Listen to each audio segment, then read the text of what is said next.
Hi అండి, నమస్తే. 4.5 కోట్ల తెలంగాణ ప్రజల ఆకాంక్ష తెలంగాణ రాష్ట్రం సాధించుకోవాలని.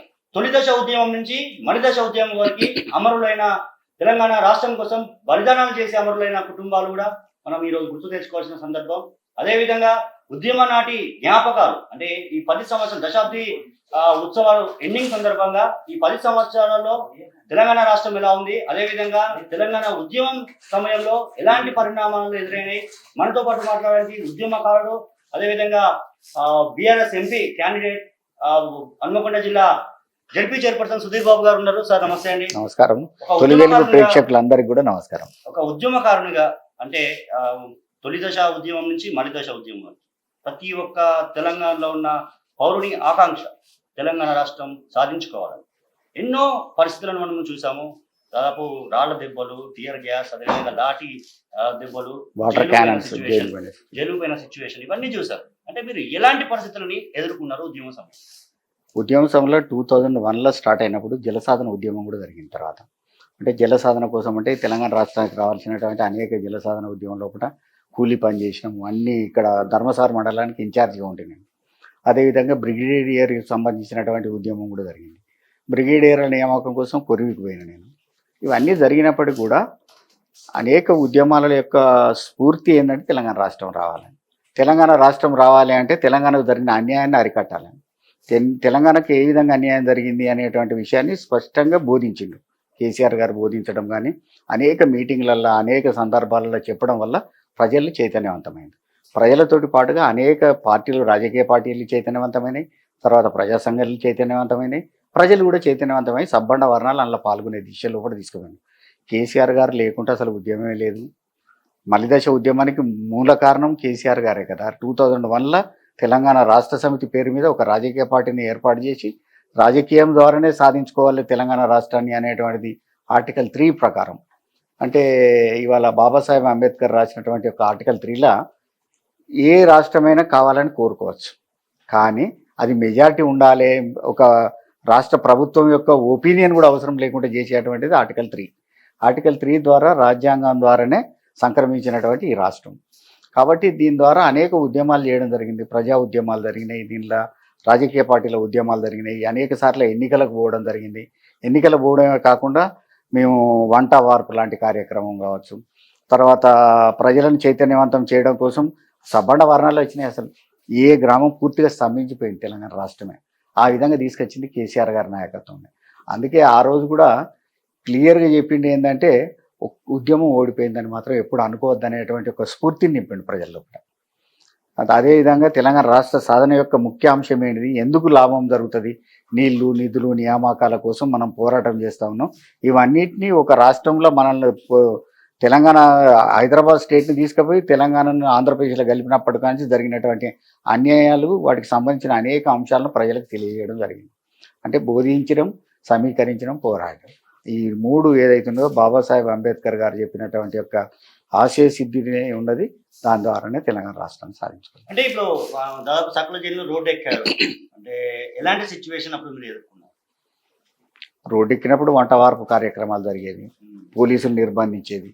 పోలీసులు ఆఖరికి నేను హన్మకొండలో ఉండేది అప్పుడు. యాక్చువల్గా కరీంనగర్ జిల్లా పరిషత్ వైస్ చైర్మన్గా పనిచేసినప్పుడు కూడా హన్మకొండలనే ఉన్నాను నేను, నీళ్ళు కిరాయి తీసుకొని. ఇక్కడి దాకా కూడా వచ్చాను పోలీసులు. వచ్చి రాత్రి 12 గంటల రాత్రి నా భార్య పిల్లలతోటి ఉంటే నన్ను తీసుకుపోయేటువంటి పరిస్థితి కూడా ఉండేది. అటువంటి దాన్ని నేను కొంచెం తప్పించుకున్నా కూడా ఒక సందర్భంలో అయితే గోడ దునికి బయట పడ్డా. పోలీసులు ఎదురుగా తలుపు కొడుతూనే ఉన్నారు, వెనకకి వెళ్ళి తలుపు తీసుకున్నా గోడ దునికి బయటపడ్డటువంటి సందర్భాలు కూడా ఉన్నాయి. కాబట్టి పోలీసుల నిర్బంధం ఉండేది, ప్రభుత్వం యొక్క నిర్బంధం ఉండేది. ఈ తెలంగాణ రాష్ట్ర ఉద్యమాన్ని అసలు నీరుగార్చాలనేటువంటి ఉద్దేశం ఉన్నటువంటి ఒక పరిస్థితిని కూడా చూసినాం. తర్వాత ఇవాళ ఢిల్లీకి పోవాలంటే అనేక కార్లను తీసుకుపోయినటువంటి సందర్భం. కార్లు అయితే వందలాదిగా కార్లు పోతూ ఉంటే అసలు ప్రజలు ఆ రోడ్ ఎమ్మటి కనుక చూసేంటే అసలు విచిత్రంగా కనపడదు. తర్వాత మేము ఉండడము, చేయడం, ఇవన్నీ అనేక కష్టాలు నోర్చినాం.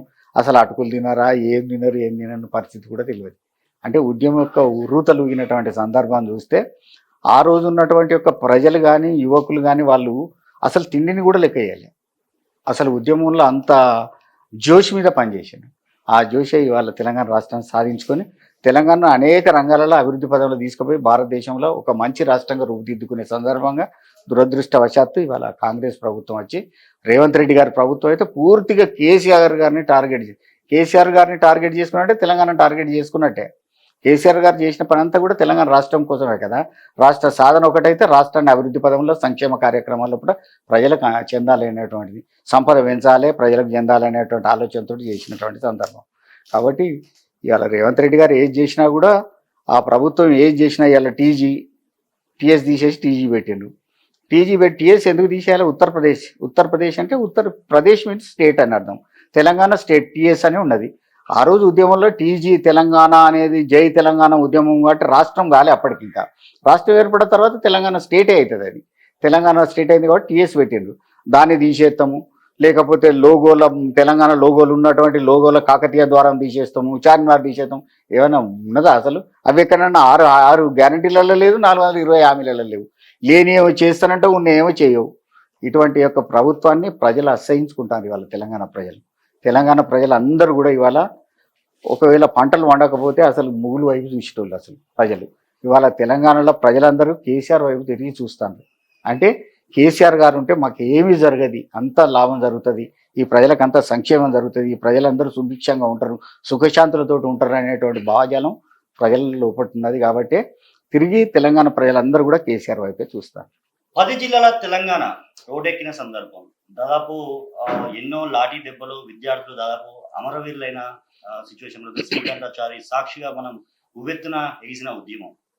అలాంటి అంటే అమరవీరులు మనం చూసాం, పెట్రోల్ పోసుకొని వాళ్ళు అమర్ అయినరు, ఢిల్లీలో అయినరు, హైదరాబాద్లో అయినరు, ఉస్మానియా యూనివర్సిటీలో అయినరు, తర్వాత పెట్రోల్ పోసుకొని నరి రోడ్డు మీద ఆత్మహత్య. ఇలాంటి సందర్భంలో అంటే ఒక దిక్కు తెలంగాణ రాష్ట్రం సాధనే ధ్యేయంగా అడుగులు, ఒక దిక్కు ఇటు ప్రాణం త్యాగం చేస్తున్న విద్యార్థులు ఒకవైపు, వీళ్ళందరూ చూసినప్పుడు వాళ్ళందరూ చూసినప్పుడు ఇంతమంది ప్రాణత్యాగం తర్వాత ఏర్పడ్డ తెలంగాణకు ఎంత 10 సంవత్సరాల లోపట్టే దాన్ని మళ్ళీ తీసి కాలగర్భంలో గడపాలనే ఆలోచన ఏదైతే ప్రభుత్వం చేస్తుందో అది నేను అప్పటి జ్ఞాపకాలు అడుగుతున్నాను. అంటే ఆ సిచ్యువేషన్ ఆ టైంలో మీ ఫీలింగ్? ఆ టైంలో చాలా బాధ అనిపించింది. ఎందుకంటే అమరులు కావాల్సినటువంటి అవసరం లేదు.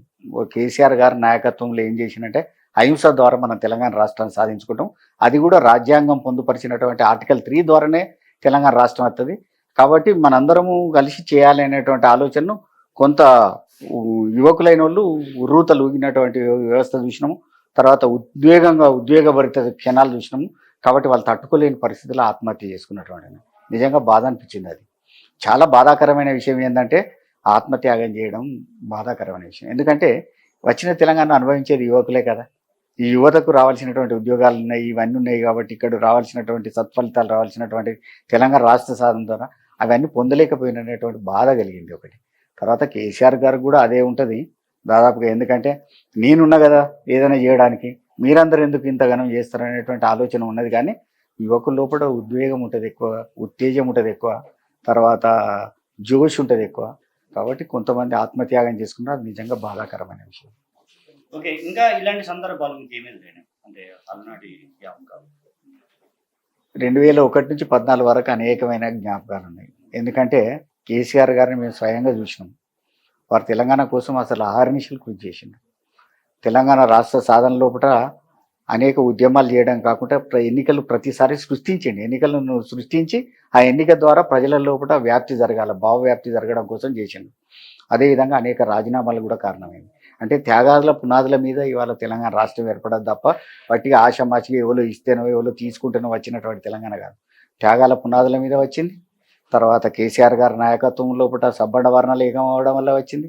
తర్వాత తెలంగాణ ప్రజల ఆకాంక్ష అయినటువంటి తెలంగాణ రాష్ట్రాన్ని సాధించుకున్న తెలంగాణ 10 సంవత్సరాల లోపల కొంత అభివృద్ధి పదంలో తీసుకుపోయాం. నీళ్లు కావచ్చు, నిధులు కావచ్చు, విద్యుత్ శక్తి కావచ్చు. తర్వాత పోతే నిధుల పంపిణీ ఎక్కువ జరిగింది, పెంపుదల కూడా ఎక్కువ జరిగింది. కారణం ఏంటంటే గ్రామీణ ఆర్థిక వ్యవస్థ బలపడ్డది.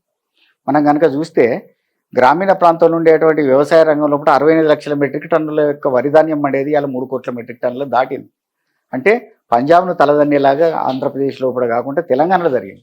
అప్పుడు ఆంధ్రప్రదేశ్ అన్నపూర్ణ అన్నారు, కానీ ఇవాళ తెలంగాణ అన్నపూర్ణగా మారినటువంటి ప్రదేశం చూస్తూ ఉన్నాం. ఇదంతా వట్టిగా జరగలేదు. గొప్ప దార్శనికుడు కాబట్టి ఇక్కడ ఉండేటువంటి మిషన్ కాకతీయ ద్వారా చెరువులు, కుంటలు మరమ్మతులు చేయడం కావచ్చు. తర్వాత పోతే మా అద్భుతమైనటువంటి కాళేశ్వరం లాంటి ప్రాజెక్టులు కట్టి తద్వారా ఒకటి మనం నీళ్ళు అంటే ఉద్యమం గురించి మాట్లాడుకుందాం, టాపిక్ డైవర్ట్ అవుతుంది. వాటికి మానుకోట ఘటన కూడా మనం ఒకసారి గుర్తు చేసుకోవాల్సిన సందర్భం దాదాపు సుమారు 14 సంవత్సరాలు అవుతుంది. మానుకోటలో కూడా ఉద్యమం జరిగింది, మీకు తెలుసు, అందరికి తెలుసు. రాళ్ళ అసలు దాడి, తెలంగాణలో రాళ్ల దాడి జరిగింది. రైల్వే ట్రాక్ మీద ఉన్నటువంటి ఒక రాళ్లను ప్రజలు ఎంత ఉద్వేగభరితంగా ఉన్నారో అది నిదర్శనం దానికి. ఎందుకంటే మాకు తెలంగాణ రాష్ట్రం రావాలి, దీన్ని అడ్డుపడే వాళ్ళు ఎవరు కూడా ఈ రాష్ట్రంలో ఉండొద్దు అనేటువంటి ఒక కోపాలు కూడా ఉండే. అటువంటి కోపాన్ని కూడా తగ్గించుకుంటూ మెల్లమెల్లగా తీసుకొని వచ్చి కేసీఆర్ గారిని నేను చచ్చుడా తెలంగాణ వచ్చుడా, కేసీఆర్ గారు చచ్చుడా తెలంగాణ వచ్చుడా అనేటువంటి నినాదం తీసుకున్న తర్వాత తెలంగాణ రాష్ట్రాన్ని సాధించుకున్నాం మనం. తెలంగాణ రాష్ట్రం సాధించుకున్న ఢిల్లీ పోయిండు. ఢిల్లీలో మామూలుగా జరగలే. అసలు అయితే ప్రతి ఒక్క రాజకీయ పార్టీ యొక్క ఢిల్లీ మీద నేను ఢిల్లీ కూడా ప్రతి ఆ ఒక్క రోజు కేసీఆర్ గారితో ఉన్నాము, ఢిల్లీలో కూడా ఉన్నాము. వారు మంత్రిగా ఉన్నప్పుడు ఉన్నాం. వాళ్ళ మంత్రి పదవి కూడా ముఖ్యం కాదు అసలు. యాక్చువల్గా మంత్రి పదవి ఉంటే ఏంటంటే ఎంపీల దగ్గరికి ఈజీగా పోవచ్చు. వివిధ రాజకీయ పార్టీల దగ్గరికి ఒక కేంద్ర మంత్రి వచ్చిందని ఒక ఎంపీగా పోయిన దానికి తేడా ఉంటుంది. కాబట్టి ఆ యొక్క రాజకీయంగా వాళ్ళు ఆలోచించింది ఏంటంటే ఆ రోజు మంత్రి పదవి కూడా మన తెలంగాణ రాష్ట్ర సాధన కోసం ఉపయోగపడాలి. అందుకోసమే తప్ప మంత్రి పదవి కావాలి లేకపోతే అన్లేందో ఓలలాడాలి అనేటువంటి ఉద్దేశం ఉన్నటువంటి వ్యక్తి కేసీఆర్ మాత్రం కాదు. కేసీఆర్ గారు ఏది చేసినా కూడా తెలంగాణ ప్రజల కోసం మంచి జరగాలి, తెలంగాణ రాష్ట్ర సాధన జరగాలి, తెలంగాణ రైతాంగం మంచిగా ఉండాలి, తెలంగాణ ఉద్యోగులు మంచిగా ఉండాలి, తెలంగాణ విద్యార్థులు మంచిగా ఉండాలి. ప్రతి ఒక్క విషయంలో కూడా తెలంగాణ కోసమే చేసినటువంటి ఒక కృషి కనపడుతుంది మనకు. ఇటు అమరవీరులను ఒకసారి మనం స్మరించుకున్నాం. అదేవిధంగా తెలంగాణ ఉద్యమంలో కీలక పాత్ర పోషించింది కూడా ఆర్టీసీ ఉద్యోగులు. ఏం చెప్తారు వాళ్ళు? ఆర్టీసీ ఉద్యోగులు చేసిండ్రు. ఆర్టీసీ ఉద్యోగులు ఒకటే కాదు, అనేక మంది ఉద్యోగులు కూడా సబ్బండ వర్ణాలలో బస్సు చక్రం ఆగిపోతేనే ఆ ఉద్యమం మరోలా ముందుకెళ్ళి. బస్సు చక్రం ఆగిందంటే ఊర్లు మొత్తం స్తంభించిపోయినాయి. ఎక్కడెక్కడ బస్సు చక్రాలు కూడా ఆగిపోయినాయి. కార్మికులు కూడా, ఆర్టీసీ కార్మికులు కూడా, అనేక మంది కార్మికులు కూడా ఇవాళ సబ్బండ వర్ణం లాంటి వాళ్ళు అందరూ జీతాలు లేవు, తిండి లేదు, ఏది లేకపోయినా పర్వాలేదు మాకు తెలంగాణ కావాలని ప్రజలు కోరుకున్నారు కాబట్టి తెలంగాణ రాష్ట్రం వచ్చింది. ఆ విధంగా నడిపించినటువంటి ఒక నాయకత్వాన్ని మనం ఎప్పుడు కూడా మర్చిపోవద్దు.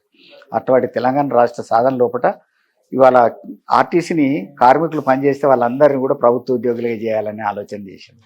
ఇవాళ ఏమైందో తెలియదు, ఈ ప్రభుత్వం ఏం చేస్తుందో తెలియదు. కానీ బీఆర్ఎస్ ప్రభుత్వం ఉంటే ఖచ్చితంగా ప్రభుత్వ ఉద్యోగులు వచ్చినారు. కోడ్ వచ్చింది కాబట్టి అది ఆగింది. కానీ ప్రభుత్వ ఉద్యోగులుగా మాత్రమే గుర్తించారు వాళ్ళని.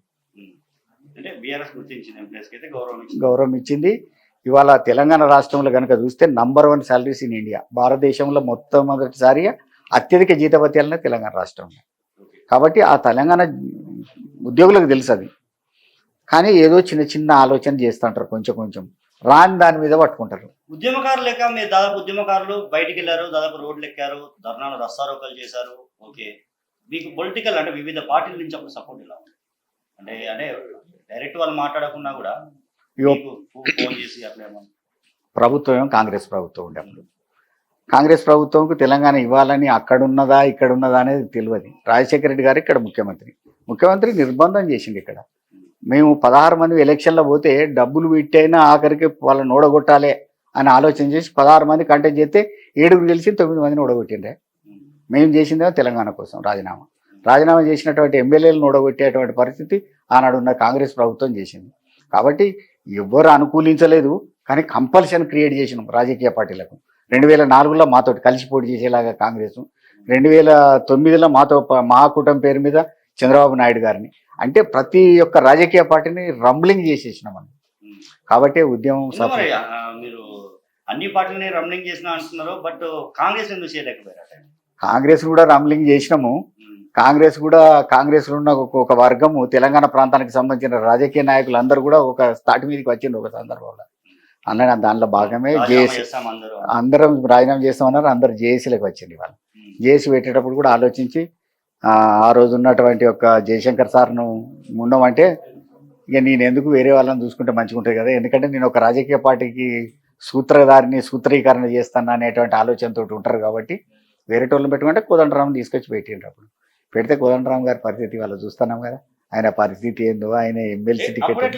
జేఏసీ మూవ్మెంట్ అంటేనే ఆల్మోస్ట్ కోదండరామ్ గారు ఎప్పుడొచ్చి ప్రెస్ మీట్ పెడతారా అని ఎదురు చూసు, అంటే ఏ సమాచారం కేంద్రం నుంచి వస్తుంది, ఏం మాట్లాడుతున్నారు, అంటే రాష్ట్ర సాధన అవుతాదా కాదని ఒక హై టెన్షన్ వాతావరణం.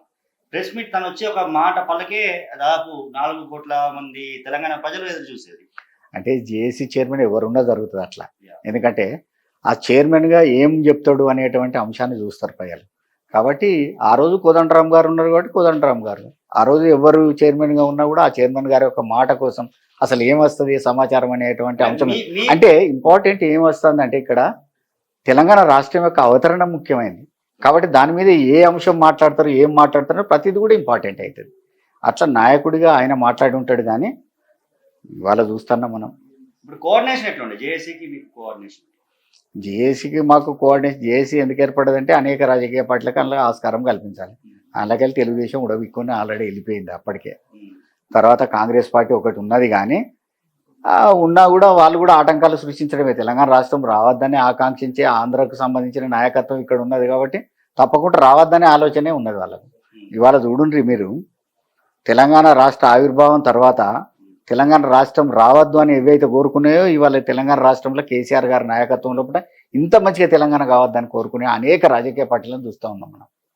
అనేక రాజకీయ పార్టీలుగా పత్రికా యాజమాన్యాలు కూడా ఉన్నాయి. అలా లేవని మీరు అనలేరు, నేను కూడా అనలేను.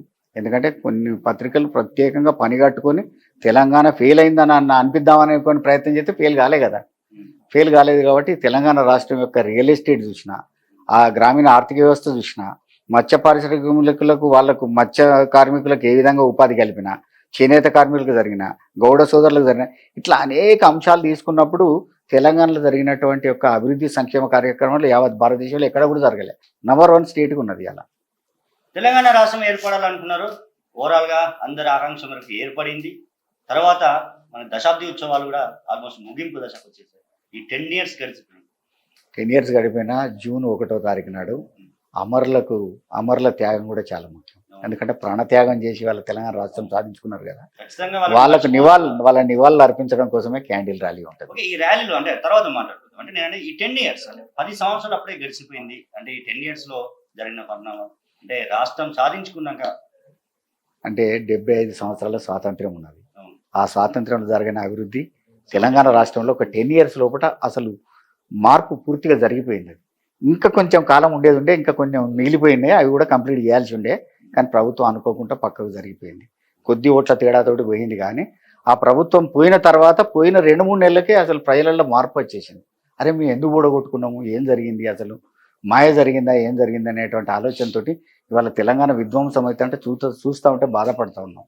ఆనాడు ఉద్యమ నాయకులు బాధపడతారు, కేసీఆర్ గారు బాధపడుతూనే ఉన్నారు. ఇక్కడ ఉండేటువంటి ప్రజలకు కూడా ఆ బాధలు స్పష్టంగా కనపడతా ఉన్నాయి. వాళ్ళ స్వీయ అనుభవం లోపల ఉన్నాయి. 10 సంవత్సరాలు ఎట్టుండే, ఇప్పుడు ఎట్లా అయినాం. అప్పుడు నీళ్లు ఉండే, ఇప్పుడు కరెంటు ఉండే, ఇవన్నీ ఉండే, కరెంటు లేని పరిస్థితి వచ్చే. మంచినీళ్ళు కూడా ఇవాళ సిటీలో 2 రోజులకు ఒకసారి వస్తాయి. వచ్చిన రోజు కూడా ఫుల్గా నీటి రాదు, కొంత నీళ్లు మాత్రమే వస్తాయి. ఇవన్నిటికి కారణం ఏంటిది అంటే కేసీఆర్ గారు లేకపోవడమే.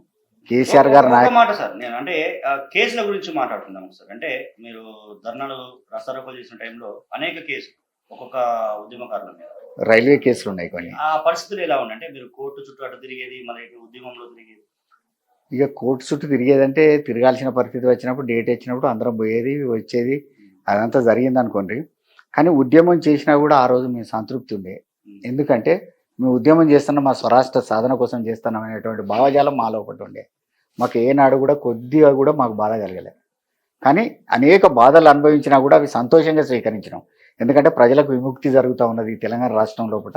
ఆ విముక్తి లోపల ప్రజలు అనేక రకాలైనటువంటి అభివృద్ధి సంక్షేమ కార్యక్రమాలు కోరుకుంటా ఉన్నారు. నీళ్లు కావాలి, నిధులు కావాలి, నియామకాలు కావాలి. మాకు అన్యాయం జరిగింది. గత 50 సంవత్సరాలుగా అన్యాయం, 60 సంవత్సరాలుగా అన్యాయం జరిగింది.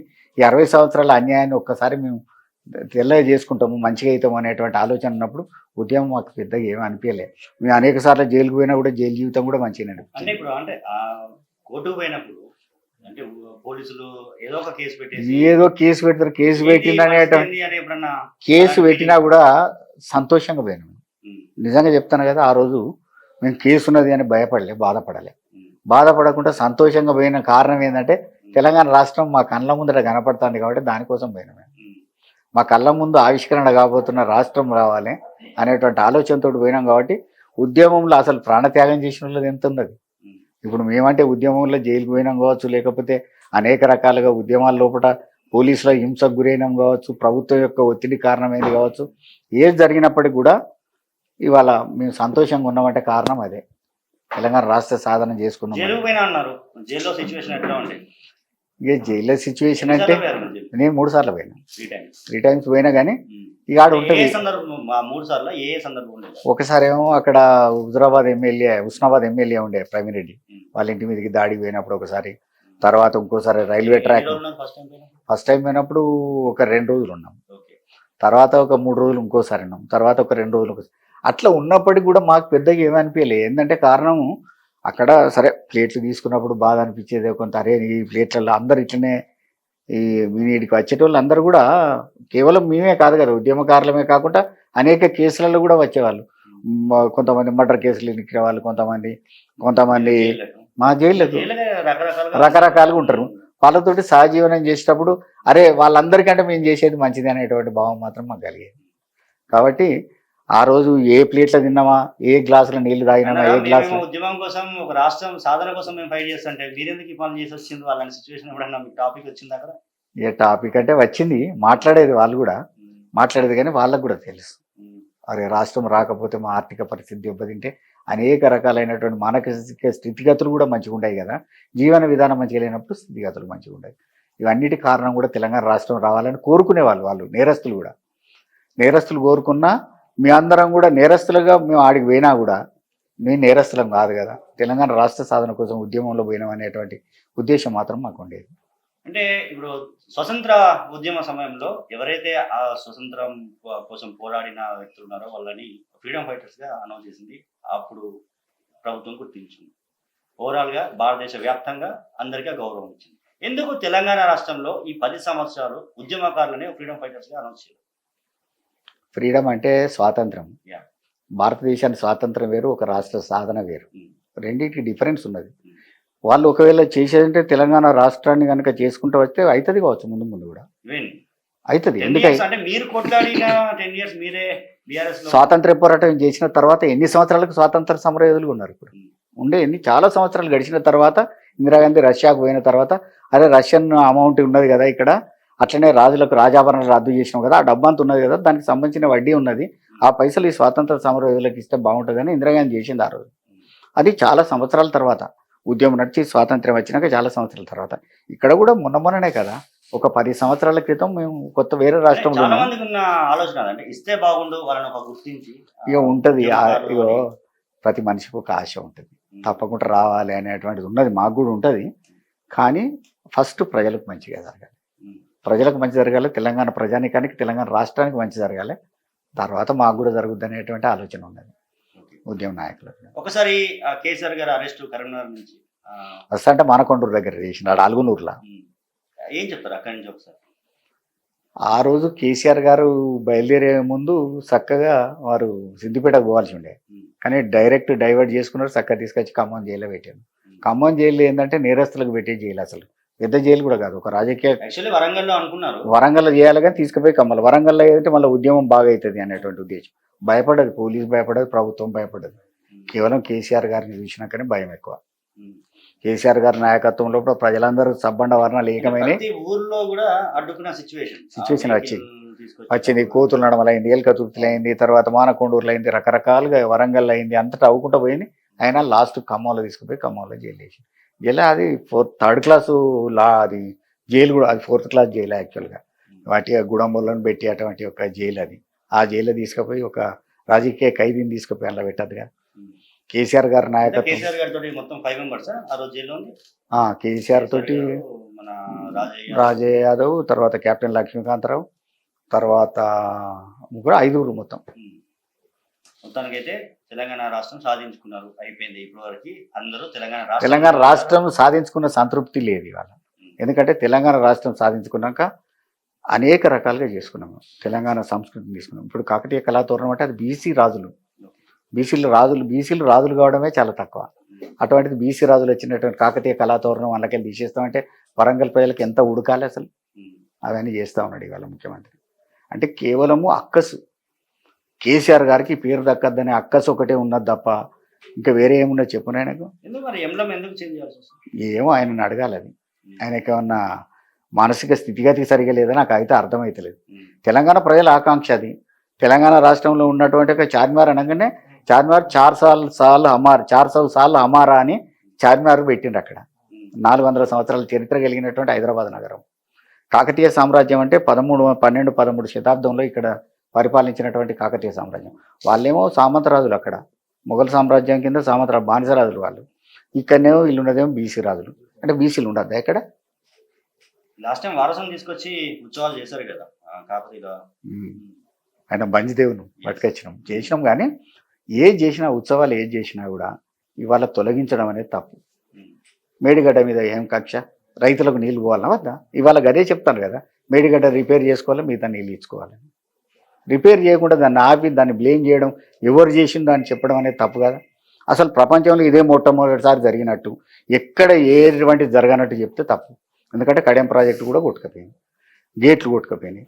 తర్వాత పోతే మిడ్ మానేర్ కూడా దాని టాప్ మీదకి వెళ్ళి నీళ్ళు వచ్చి అసలు కోతపడ్డటువంటి పరిస్థితి చూసినాం. మరి ఆ రోజు చేసినాం, అవి చేయలేదా? కక్ష సాధింపు చర్యలు కరెక్ట్ కాదు. కక్ష సాధింపుతోటి తిరిగి రివర్స్ పడుతుంది, ప్రజలు రివర్స్ పడ్డనాడు తెలుస్తుంది. ఉన్నా నేను మిలియన్ మార్చ్, నేను ప్రత్యేకంగా బస్సులో కావాలని బస్సులో పోయి అక్కడ చేరండి. చేరి అక్కడ ట్యాంక్ బండ మీదకి వెళ్ళి మీదికి ఎక్కిన నేను, ట్యాంక్ బండ కింద నుంచి పైకి ఎక్కిన నేను.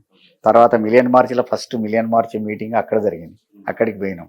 ఆ నుంచి చక్కగా ట్యాంక్ బండ మీదకి వచ్చినప్పుడు అనేక విగ్రహాలు కూలగొట్టిండ్రు అక్కడ ఉండేటువంటి ఒక విద్యార్థి లోకం. ఆ రోజు ఉన్నటువంటి యువకులు బాగా కోపంతో ఉద్రేకంతో ఉన్నటువంటి టీఆర్ గ్యాస్ అవన్నీ చేసి వాటర్ క్యానన్స్ ఇవన్నీ వాడినరు. ఏది వాడినా ప్రజా ఉద్యమాన్ని ఆపేటువంటిది సివిల్ వార్ లాగా వచ్చినప్పుడు ఎవరేం చేయలేరు. ఈ తెలంగాణ రాష్ట్రంలో కూడా సబ్బండ వర్ణాలు ఏకమైపోయి రోడ్డు మీదకి వచ్చినాక ఎవరు ఆపుతుంది? ఏ పోలీసు ఆపుతుంది? ఎవరు ఆపేటువంటి పరిస్థితి లేదు. రేపు అదే జరగబోతుంది. పోలీసులు కూడా మనం చూసుకోవచ్చు. అంటే నేను ఈ ఉద్యోగం పోతున్నా వాళ్ళు అనలేకపోతున్నా, నా తెలంగాణ అని చెప్పేసి డిపార్ట్మెంట్ లో కూడా పాపం వాళ్ళు బాధపడ్డ సిచ్యువేషన్ ఉన్నారు. సబ్బండ వర్ణాలు అంటే అందరు వస్తారు కదా, అలా అందరూ వచ్చినప్పుడు పోలీసులేమో అతీతం కారు. వాళ్ళు పోలీసులు కూడా చేస్తారు. పోలీసు కాకుండా ఇతర శాఖలలో ఉన్న ఉద్యోగస్తులు కూడా అందరు లోపల రగులుతున్నటువంటి విషయం. ఏంది ఇది, ఎందుకు ఇట్లా అని ఇప్పుడు క్లియర్గా అయిపోయింది కదా. 10 సంవత్సరాల తెలంగాణ రాష్ట్రం లోపల ఎట్లా పరిపాలన సాగిందో చూసిండ్రు, తెలంగాణ ఏ విధంగా చేసుకొచ్చిండ్రో చూసిండ్రు. ఇప్పుడు తెలంగాణ విధ్వంసం చేసేటువంటి ఈ పార్టీని కూడా చూస్తూ ఉన్నాము. రైట్. అమరవీరులని స్మరించుకుంటూ రేపు ఫార్మేషన్ డే దాని గురించి మనం ఏం చెప్పుకుంటారు? లాస్ట్ గా ఫైనల్ గా ఒక ఉద్యమకారునిగా అలనాటి జ్ఞాపకాలు మీరు గుర్తు తెచ్చుకుని ఫార్మేషన్ డే రోజు అమరుల త్యాగాలను మర్చిపోలేము. చచ్చిపోయింది కొంతమంది, ప్రాణత్యాగం చేసిండ్రు. ముఖ్యమంత్రి గారు కూడా అదే చెప్పిండ్రు. ఏంటంటే అమరుల కుటుంబాలు కొంతమంది రాష్ట్ర సాధన లోపల అమరులు అయినరు, వారి కుటుంబానికి 10 లక్షలు ఇచ్చుకోవాలి, ఇంటికి ఒక ఉద్యోగం. నిజంగా కూడా అవి ఇస్తా ఉన్నాం. ఇవాళ చూస్తే గోపాలపురం, ఇక్కడ ఈ ఎల్కతుర్తి మండల్ గోపాల్పూర్లో, ఎల్కతుర్తి మండల్ హెడ్ క్వార్టర్లో కోతులడం వల్ల సుశీల బిడ్డ. అంటే చాలా మందికి అంటే ప్రతిసారి మాట్లాడిన మాట అయితే 1200 మంది 1000 నుంచి 1200 మంది చనిపోయారు. అంటే కొన్నిట్లలో ఆ రోజు ఉండేటువంటి పోలీస్ తప్పు చేసింది. పోలీస్ ఏం చేసిందంటే ఎఫ్ఐఆర్లో కేవలం ఉద్యమం కోసం చనిపోయినట్టు రాయకుండా డెబ్ట్స్ అని రాసింది. విద్యార్థికి ఏం డెబ్ట్స్ ఉంటాయని? మా దగ్గర రత్నగిరి ఒక విలేజ్ ఉన్నది. రత్నగిరి విలేజ్లో ఒక విద్యార్థి చనిపోతే ఆయనకు అప్పులు ఉన్నాయి, డెట్స్ ఉన్నాయి, అప్పులు ఉంటాయి, డెట్స్ ఉన్నాయని రాసిండు ఎఫ్ఐఆర్లు. ఎఫ్ఐఆర్ను సరి చేయడం ఆ ఎస్ఐ చేయాలి. అంటే అది కావాలని చేసిందా? కావాలని చేసిండు కొంతమందికి. ఇది జరగద్దు, ఇట్లా కావాలి, కేవలం ఉద్యమం అని చెప్పొద్దు, ఏదో ఒకటి అంటగట్టాలని పెట్టినటువంటి సందర్భం చూసినాం. కానీ నిజాయితీగా ఆనాడు ఉన్నటువంటి పోలీస్ రిపోర్ట్ ప్రకారంగా మాత్రం అందరికీ వస్తూనే ఉన్నాయి ఉద్యోగాలు. ఇవాళ 2 అటెండర్లు చేస్తాను భీమదేవరపల్లిలో, ఇది హన్మకొండ జిల్లాలో భీమదేవరపల్లి మండలంలో 2 అటెండర్లు కంపాషనేట్ అపాయింట్మెంట్స్ వాళ్ళవి. కాబట్టి ఇవన్నీ జరుగుతాయి. నిజంగా అమరులైన వాళ్ళందరికీ మాత్రం మేమందరం తెలంగాణ ప్రజలు రుణపడి ఉన్నారు. అదేవిధంగా కేసీఆర్ గారికి రుణపడి ఉన్నాం మేమంతా. Thank you sir. చూసాం కదా, ఒక్కసారి అలనాటి జ్ఞాపకాలు, తెలంగాణ ఉద్యమం నాటి జ్ఞాపకాలు, ఆ రోజు ఎదుర్కొన్న పరిస్థితులు, అలాంటి పరిణామాలు ఎదురయ్యాయో ఒకసారి తెలుగు వ్యూవర్స్ కూడా చూపించే ప్రయత్నం అయితే మేము చేస్తున్నాం. ఫార్మేషన్ డే సందర్భంగా మనం ఇప్పటి వరకు అయితే తెలంగాణ ఆకాంక్ష ఏ లక్ష్యంగా అయితే 4.5 కోట్ల మంది ప్రజలు కొట్లాడారో అదేవిధంగా తెలంగాణ రాష్ట్రం ఎప్పుడు సుభిక్షంగా ఉండాలని తొలి భాషిస్తుంది. ఇది రోజు ఇంటర్వ్యూ. నేను మీ వరంగల్. అసలైన తొలి వెలుగు.